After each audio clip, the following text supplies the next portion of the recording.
Now, fish biscuits might not sound like your kind of thing, but this might just be part of the solution to one of Africa's most pressing problems, malnutrition. In the last part of our series, Farming is Cool, I went to Kenya to meet one young farmer, Claudius Kudner, whose invention is targeted at children. Africa has the ability to literally feed the world, and this market in Nairobi seems to prove it. But yet, on the continent, the impact of malnutrition on young people is devastating. In sub-Saharan Africa, 13.5% of the population is undernourished. Some 39% of children under 5 in sub-Saharan Africa are stunted. Inadequate feeding is one of the immediate causes. It's not necessarily a lack of food, but a lack of protein, which causes stunting in children. So you've got to ask, how do you get protein into a diet? That's the question a Kenyan inventor has tried to answer with biscuits, fish biscuits. Claudius is 26 years old. He completed his business management diploma 2 years ago, but decided to go into the agriculture sector straight away. The motivation behind this was the nutrition aspect to this. The children in remote places and, the refugees as well. In other words, anywhere where fish can't get in its natural state or fillet. And can we have fish in a different form? Malnutrition across the continent is a huge concern. And one of the values that this fish biscuit aims to achieve is to supplement the protein in it by making it attractive and tastier. Hey! Sliding, eh? But first, how and where do you get the fish? And how do you make people want to eat it? The inventor organized a network of fish farmers for whom he can be a regular buyer, to give them a market they can rely on. One of them is Susan. With fish, what you can do with beef, what you can do with chicken, you can do with fish. And that's the amazing thing, that most people have never thought that you could actually do that with fish. So it means that nutrition can now get down even to the youngest child.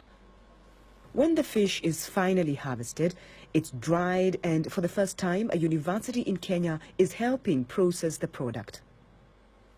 We have an analytical facility which can measure the protein content, the amino acid profiles, the fatty acid profile, the shelf life stability of the product, in terms of microbial stability and also chemical stability.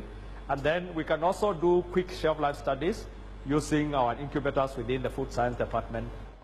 And just how is the fish processed?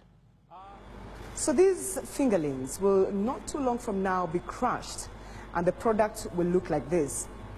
So this now is a product that will be mixed with other ingredients, mostly wheat, sugar, and a lot more that is added to the final product. These will now be mixed together to make the dough that will now be rolled and cut into different shapes and sizes. The end product looks like this.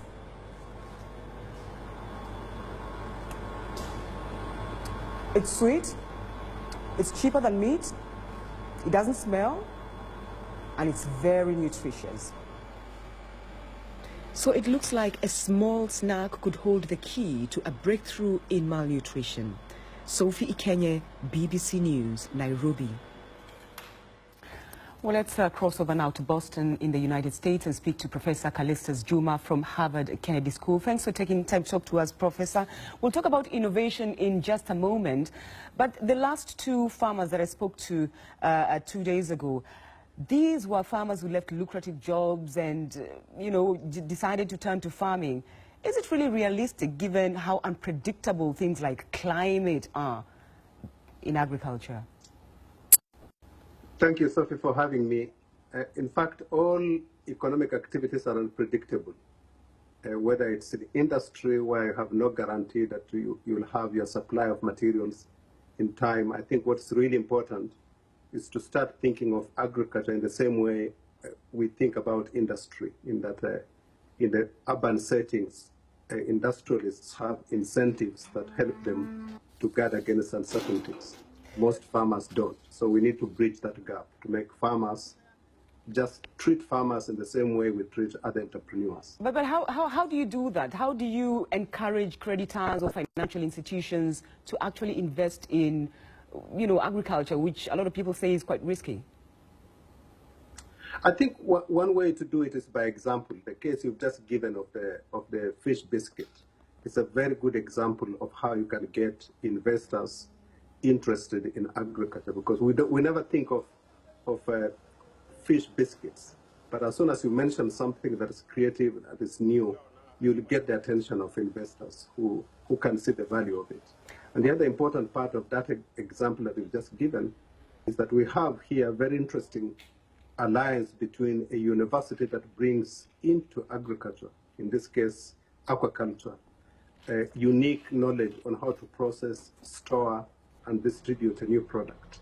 And it's that kind of support to entrepreneurs, particularly young entrepreneurs, that is going to attract investors. All right, a lot of people who reacted to this series were talking about capital, and markets that are not sufficient for them. Today there's a young man watching you or a young lady watching you and thinking, I have a little land, I do subsistence farming, I don't have any market to take my goods to, I don't have any, enough financial assistance. Where do I start? Where do I go? What would you tell them? I think I would tell, if somebody has a small piece of land, I would encourage them to start talking to their neighbors who may also be having small pieces of land, and to explore the possibility of bringing these pieces of land under one single enterprise. Just like in industry, one person may have a small amount of money, but as soon as they come together as shareholders, they build a basis for a new business.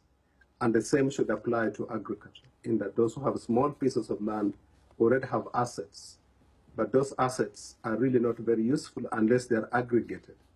And one way to aggregate assets to create new businesses is through basically enterprise development.